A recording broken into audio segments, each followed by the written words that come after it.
One of the strangest NASCAR chain reactions of 2026 just reached its conclusion, and the final decision reveals a lot about where JR Motorsports sees its future. It started with a single medical discovery, turned into a scheduling shakeup across 2 series, and ended with a driver change that actually makes complete sense once you understand the full picture. Before anything else, let's kill the biggest misconception right now. This is not about Kyle Larson losing his Hendrick Motorsports Cup seat. Larson signed a 5-year extension with Hendrick Motorsports in February that keeps him in the number 5 car through 2031. So if you came here thinking this was a Cup Series panic story, it isn't. This is a number 88 JR Motorsports story. And once you understand that, the whole thing gets way more interesting. To understand why this story picked up so much attention, you have to go back to how JR Motorsports built the number 88 program for 2026. The idea from the start was clear. Roger Kuth would run the bulk of the schedule, 23 races, while Hendrick Motorsports Cup drivers Kyle Larson, William Byron, Chase Elliott, and Alex Bowman would split the other 10 events. That meant the number 88 was never meant to belong to just one backup name floating in and out. It was a development car, a showcase car, and a Hendrick-powered statement piece all at once. William Byron had already made one of those appearances at Phoenix, finishing 13th. The car was already one of the most interesting rides in the entire O'Reilly Auto Parts series, and nothing had even gone wrong yet. Raja Kuth was stepping into a bigger opportunity. The Hendrick stars were rotating in on a planned schedule. Then came the turning point that nobody saw coming. Alex Bowman first experienced vertigo symptoms during the March 1st Cup race at Circuit of the Americas. He got out of the car after 71 of 95 laps, and Matt Snyder took over to finish the event. That alone was significant, but then it escalated fast. A few days later, Bowman missed Phoenix because of the diagnosis, with Anthony Alfredo filling in. Then he missed Las Vegas too, where Justin Allgaier substituted in the number 48. At that point, the story had already become bigger than a 1-week absence. Hendrick officially announced that Bowman would miss at least 3 more Cup races, Darlington, Martinsville, and Bristol, as he continued recovering. Here is where everything spilled directly into the number 88 story. Bowman was originally scheduled to drive the JR Motorsports car at Darlington in the O'Reilly series. Once his Cup absence was extended, that Darlington start disappeared too. NASCAR then confirmed that Larson would replace Bowman in the number 88 at Darlington, right after he had already won in that same car at Las Vegas. One medical issue changed both the Cup lineup and the second-tier lineup at the exact same time. Kyle Larson did not show up to the number 88 and ride around. He made the entire conversation louder by being immediately fast. At Las Vegas, Larson started second, dropped as far back as 11th early in the race. The team adjusted on the car, and then he charged forward and took control late to win for JR Motorsports. That was not some casual cameo. That was Larson reminding everybody that if you give him strong equipment, he can make a side appearance feel like the main event. Then Darlington made the story even more dramatic. Larson started from the pole, led the first 94 laps, won both stages, and looked like the dominant car for most of the race. But a slow pit stop under the final caution buried him in 5th. Justin Allgaier got the lead on the last restart, and Larson could only claw back to 4th.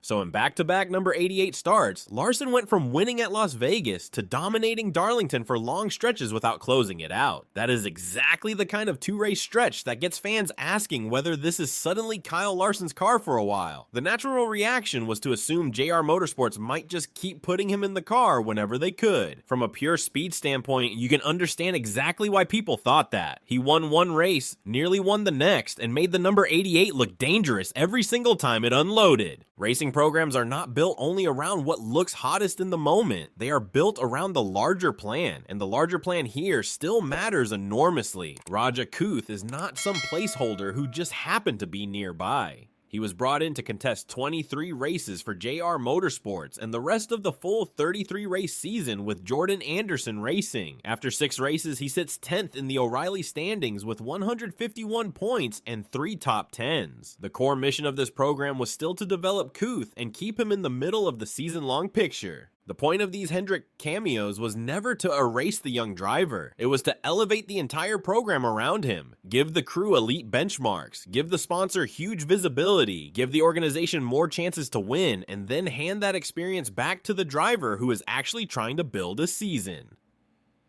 Larson's extra Darlington start also expanded his March workload beyond what was originally planned, adding another layer to an already full schedule on the Cup side. Hendrick notes he hasn't finished worse than 6th at Martinsville since April 2022, and that track remains a strong one for him going forward. Kyle Larson's replacement in the number 88 for Martinsville's O'Reilly Auto Parts Series race is Kuth. NASCAR's official Martinsville entry list shows Kuth back in the JR Motorsports number 88 Chevrolet, which confirms Larson's March run in the car stops after Darlington, and the team returns to the original developmental structure of the program. This was the right call, because if JR Motorsports had kept Larson in there again, the message would have shifted. Suddenly this would stop looking like a shared planned program and start looking like a reaction. And that is not what you want if you are trying to build Kuth into something bigger. You want him back in the car, back on the schedule, and back in rhythm. This season is about more than one headline. This moment is a telling one for JR Motorsports as an organization. They got the publicity boost from Larson. They got the win at Las Vegas. They got another nearly dominant run at Darlington. And now they still return to the driver they committed to. He's already 10th in points through 6 races, so this is not the time to let that momentum drift just because Larson looked exceptional in short bursts. That tells you this team is not chasing the loudest weekly storyline. They are trying to win now and build something for later. Those are two very different things, and good organizations know when not to confuse them. The number 88 returns to Kuth at Martinsville.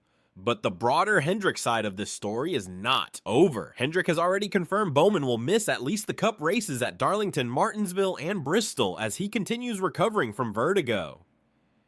Justin Allgaier is again the relief driver in the number 48 at Martinsville, which means the garage is still adjusting around Bowman's absence even after Larson's extra number 88 run ends. Bowman's exact return timeline remains unconfirmed. The real story here is how quickly a carefully planned schedule got reshaped by one unexpected medical issue. Bowman's vertigo changed the schedule, Larson amplified the spotlight, and Kuth is the driver officially confirmed to carry that spotlight next at Martinsville. Larson did exactly what a superstar is supposed to do. He showed up, won, nearly won again, and raised the profile of the car. JR Motorsports did exactly what a smart organization is supposed to do. They absorbed the disruption, grabbed the benefits, and then returned the seat to the driver they are trying to develop.